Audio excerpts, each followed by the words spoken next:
Hello and welcome. It's Francis here. Thank you for coming back to my channel. If this is your first time here, I bid thee welcome. There is a subscribe button and a bell below if you want to help support this channel by subscribing. And in doing so, you also get notified as to when I upload more content. So I'm coming to you from Ghana country. As such, I acknowledge the Ghana people of the Adelaide Plains as being the traditional custodians of this land. This video I've done about 5 times now. It's just not loading. Mercury's in retrograde. What else can I say? But it is another attempt of doing a bit of a compilation on the upcoming full moon lunar eclipse that will be taking place here in Adelaide on the 6th of May. And it will be an astrological sign at 14 degrees 58 minutes of Scorpio. So virtually 15 degrees. Depending on where you are in the world, it could also be happening on Friday the 5th as well. But it is on the 6th here in Adelaide and will be taking place at 3:04 a.m. in the morning. So this is the last eclipse of this current cycle. And as such, there's a bit of a theme on wrapping things up, especially any loose threads that may have been hanging around in our lives since probably early January, February 2022. So what I wanted to do is start to unpack some of the cosmic energetics surrounding this full moon lunar eclipse. And as I say often, I'm not an astrologer. I just combine various tips and techniques from the astrologers that I find of interest, and I put them all together. So their full reports will be listed below. So please support their channels. So firstly, let's look at this eclipse. It will be a phenomenal eclipse, which means it's occurring when the moon is just moving through the outer part of the Earth's shadow. I can't even speak at the moment. And while this may not seem to be as dramatic as other eclipses and is often mistaken for a full moon, it still carries all that eclipse energy with it. In other words, being a little bit chaotic and unexpected. So the actual eclipse itself will be starting, this is in relation to Adelaide, about 1:45 in the morning. That's on the Saturday. And lasting to about 5 a.m. So if you are a bit of an early bird or a night owl, you might be able to see the eclipse because it's going to be lasting about 4 hours here in Adelaide. So normal full moons are about endings. It's about things coming to a close. It's about completion and a transformation of events that will shift us from one state of consciousness into the next. So with the sun being opposite the moon, it means it's something that's probably has been hidden, been out of our main peripheral, main sights in that peripheral, has now been highlighted, illuminated by the sun. In doing so, it's being brought into our consciousness to deal with, purge, to surrender, to let go. Now, because Lady Luna, the moon, rules our emotions and our psyche, as well as all the other hidden aspects of our being, the full moons can actually be rather emotional. And then we add to this that's in the astrological sign of Scorpio, which is a water sign, which just happens to be ruled by the planet Mars, which is, though it's a malefic fire-associated planet, Mars happens to be in Cancer, and Cancer is another water sign.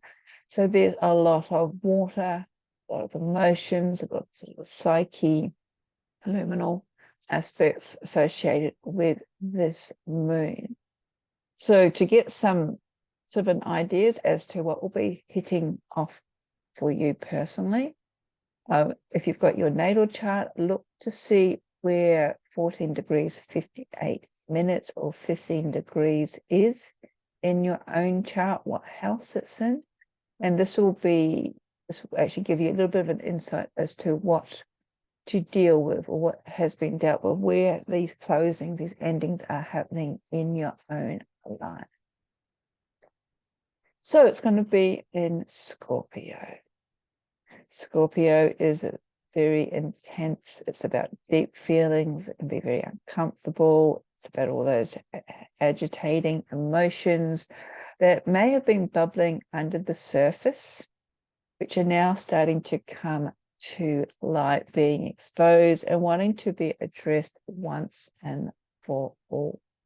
So these could be old emotional wounds as well that need to be processed in order for we can to achieve ultimate healing. And we may have already thought that we have dealt with these issues, but we then find out that we haven't dealt with them completely.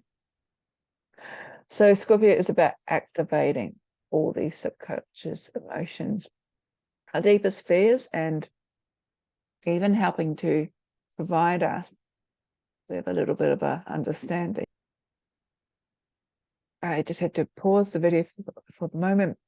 So Scorpio is about providing us with a deeper understanding about ourselves on a deeper cellular level. So not the surface stuff, it's diving deep down. And this alone can be uncomfortable, let alone all the other astrological aspects that are pinging off out at the moment. And one of the reasons for this is that at these deeper levels, away from the egocentric conscious mind, we can really get back to the root cause, the originating, instigating aspect that has brought us to these ways, or it hasn't been dealt with properly. And yeah, so it's almost like taking the rose-tinted glasses that the conscious mind, the egocentric mind, sort of might be wearing, and having a little bit of a deep reality check.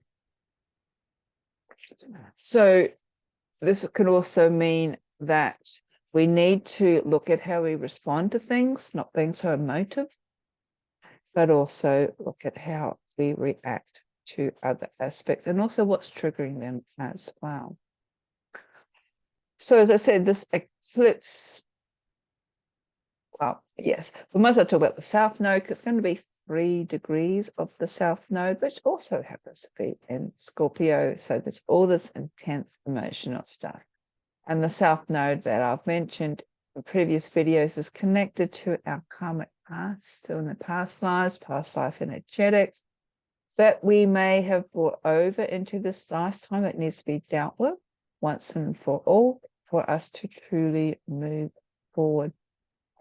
Could also be exposing these energetics that we've brought over, that in the realization that maybe they're not actually ours. We've carried them down through our DNA or through our lineage, and it's time to let them go, because it's all about endings. So again, this is adding another layer to this purging theme. And this is all about making permanent endings, making sure that some things are dealt with once and for all. So with the South Node being in Scorpio, Scorpio encourages us to give into our emotional truths. And some of these truths could also be in relation to power and boundaries. So what energies or power have we actually been taking away from other people? What energies or power have we been giving away to other people? Whether we are consciously or unconsciously aware of it. So it's not necessarily someone is encroaching upon us. It's like, what is our role we are actually playing?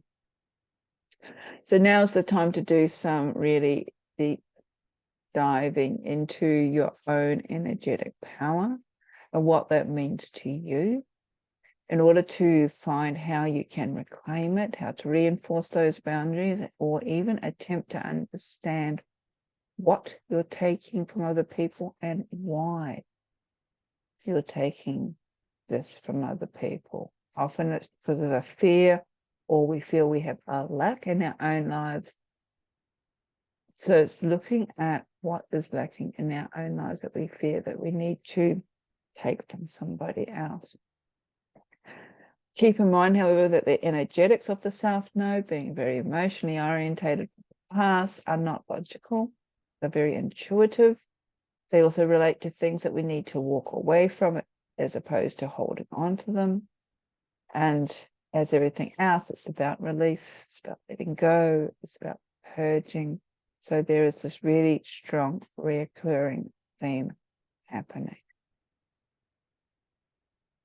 I've already mentioned that Mars, the ruling planet of Scorpio, is in Cancer, and this is heightening sort of the pain or the personal anguishes, again, in connection with attachment, even at the root cause of this attachment, the originating aspect in the past.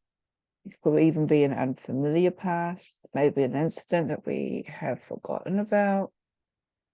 As I've already mentioned, could have had some connection to past life energy being carried over.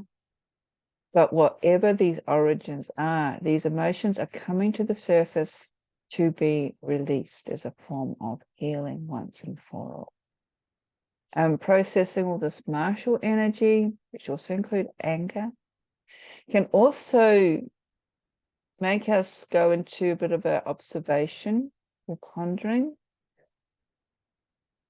And that, by that I mean we observe, and I think I've just mentioned this, how we react when we're being attacked. Look at how we respond. Are we defensive? Do we lash out? Or are we responsive? And bearing in mind that this energy is unstable, especially during the eclipse. But there's this really strong emotional theme that has been emerging. It's also important to allow, if possible, 24 hours either side of the eclipse to pass due to the wobbly nature of it. So depending on where you are located, sort of have a, say, no flyer zone, but between the 5th and the 7th, or the 4th and the 6th, depending on where you are. And just sort of, I don't know, take a bit of a chill pill if you can. Try not to be in positions where you know you're going to be overly emotive. And if you can't avoid that, then allow yourself or be more conscious of your reactions to things, especially if you're needing to make important decisions during this time. As I said, because of all this martial energy, because it's in Scorpio, the energies are strong, but they can be very uncomfortable. And there can also be a lack of uncertainty. Therefore, don't rely on all the shoulds. Be a little bit more flexible and be almost prepared to deal with the unexpected during this time as well. If you have been keeping diaries or records of things in the past, see if you can flip back to January, February 2022, because it's almost like there's something that occurred around that time, at the beginning of last year, that has not come to fruition, that you need to purge, or it's past its expiry date. You need to get it out of your life once and for all. And as I said, keep in mind that this might be something that you have thought you've already dealt with, but it's coming up to the surface again. So maybe you haven't done the deep diving on a deeper level. So when it comes to working with the energetics, some things that you might want to do, as opposed to lock yourself in a cave for the few days, is basically just sit with the uncomfortable emotions. We hear a lot about embodiment these days. This is what embodiment means. It means actually becoming aware of your body, how your body's feeling in particular, because we tend to be in a society now where becoming very detached from our humanistic emotions in particular, especially if they're off the radar. And we really don't know how to deal in a healthy way when, especially with these martial energies, when they start bubbling up. So one of the good ways is sit with them.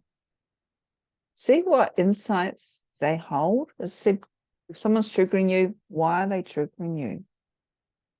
Take that ownership back, that projection that we push out on other people, take that back on yourself. And see where the link is, where the root cause is, that underlying aspect, because that could actually be quite surprising. If you find yourself sort of having something revealed to you that you know damn well that you don't want in your life, then release it. And there's a number of ways you can do this. You can do it through visualizations or meditations. They have that issue or that person or that feeling, put it in a balloon and have it being sent off. Or you can physically write it on a piece of paper and then burn the pieces of paper, releasing it from your life. You might want to make a statement saying, I release anger from my life. Do something if it's just pent up energy. Some people disagree with that. Like do a boxing class or something, digging in the garden, go for a run, some really physical activity to get that, release that energy. Even go for a massage, because getting into locked feelings and emotions in our physical body as well. And I know there is a specific form of massage, and I can't remember what it is off the top of my head. If you do know it, please put in the link below. That is all about, it focuses on releasing past trauma or past emotions that are actually trapped in our physical body. So that could be an option as well. If you are into the releasing, whether it's through a visualization or meditation or physical, like burning something, I personally believe that if you take something out of your life like that, it's good to replace that so there's not a hole. And you can visualize like the gap that, say, maybe anger has left, being filled up with peace, healing, joy, love. These are always good places to start with. Another thing to do as we move through this eclipse portal is to allow yourself the gift to go with the flow. Do not be in a hurry to react or to act. Just tell people that you need time out to make a big decision. Also, if you're having aspects or relationships or other things in your life coming to an end, actually honor these points of closure that's occurring in your life, even if you have not instigated. And that can be a little bit difficult. Someone might say, like, a relationship is ending and it's not you instigating it, and you feel that you may have no say in the matter. Instead of trying to hold on to that relationship, especially if the other person is wanting to move on, acknowledge that it's coming to an end. And that way, you can think of the positive things that you've gained from that, then you're opening yourself up to the next stage of your life to come through. And this is the whole point, is that the more we hang on to something, the more we keep looking backwards, the less likely we will actually see the opportunities waiting for us to come into our lives. And as I've been saying, release anything that no longer applies to you, that you really don't want to carry it forward with you. So those are some of the things about this upcoming full moon lunar eclipse. As I said, I will refer to the astrologers below. We support them. If there's anything that I've said that resonates with you, please feel free to make a comment. I do read the comments. And just before I go, just a few things I've got coming up. I have a book launch in June. I have actually launched my new website, mysticalsoulacademy.com. So all the details will be there. The book launch is on here on a silver rays. Book launch will be in June about the book. It's free to join along. Also in June, around the winter solstice, there will be a circle of the season Zoom call taking place. And towards the end of June, there will be an online course called Embracing the Shadow and Rebirthing the New. This is an alchemical journey into personal freedom, where over 7 modules, each being held a fortnight apart. We're going to focus on some of the sacred myths and dive deep into, I suppose, what people classify as our shadow aspect. So we're going to look more than just the shadow self. And yes, it's probably like a very Scorpion feeling to it, because we will be doing these deeper dives into a deep cellular level in order to affect authentic self-transformation. So all this information on these courses and free Zoom calls will be on Mystical Soul Academy. And again, the links are listed below. So I do hope that you are well. I do hope I'm able to upload this video. I've been trying to do it for 5 times now, and it's just not working. And take care. Blessings.